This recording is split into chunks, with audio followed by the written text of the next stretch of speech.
Subscribe करने के बाद घंटा बजाएं ताकि आप दूसरा अपडेट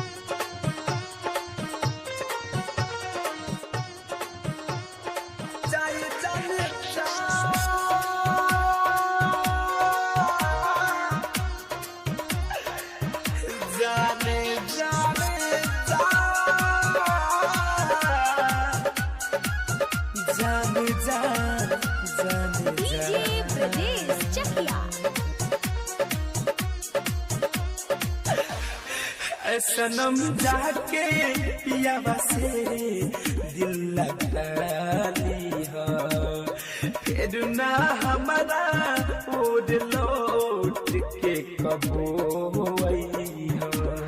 चाहे चल जा तू हमारा के भूला जाई हो, सनम जाके पियावा से दिल लगा ली हो। साथे खिंचावल फोटो जनन तू जलला दई हो। जाई चल जा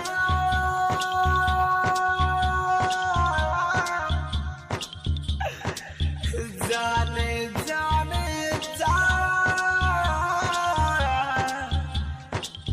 जाने जा जाने जा सनम जाके पियावा से दिल लगा दई हो, फिर ना हमारा ओर लौट के तू आई हो।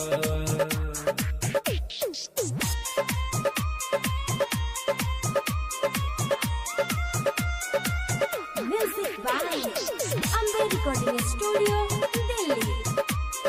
DJ Brajesh Chakiya, DJ Brajesh Chakiya.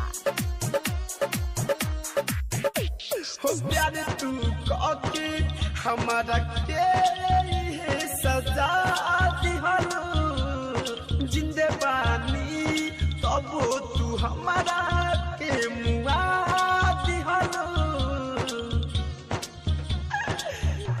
हो प्यार तू काके हमारा के सजा दिहलो, जिंदे बानी तब तू हमारा के मुआ दिहलो। लागल बायागे दिल में आके तू बुझा जई हो, सनम जाके पियावा से दिल लगा दई हो, फिर ना हमारा वो दिलोट के कबो आई हो।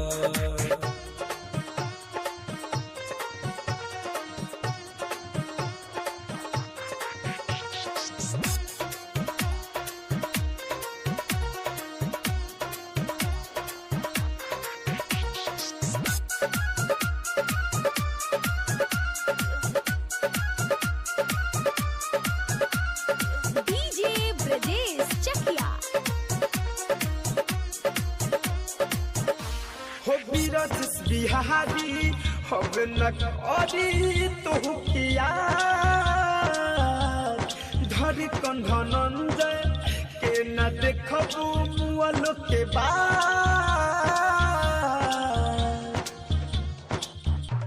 हो सुमित फिरोज अब न करी तुहरा किया, धरी कंधनंजय के न देखबू मुअलो के बाद।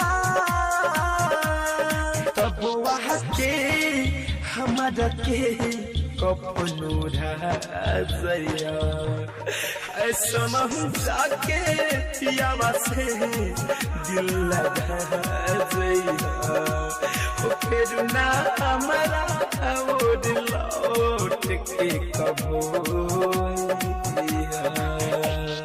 Ambe recording studio Delhi. Download कीजिए RCM music official app play store से। RCM म्यूजिक के सारे ऑडियो वीडियो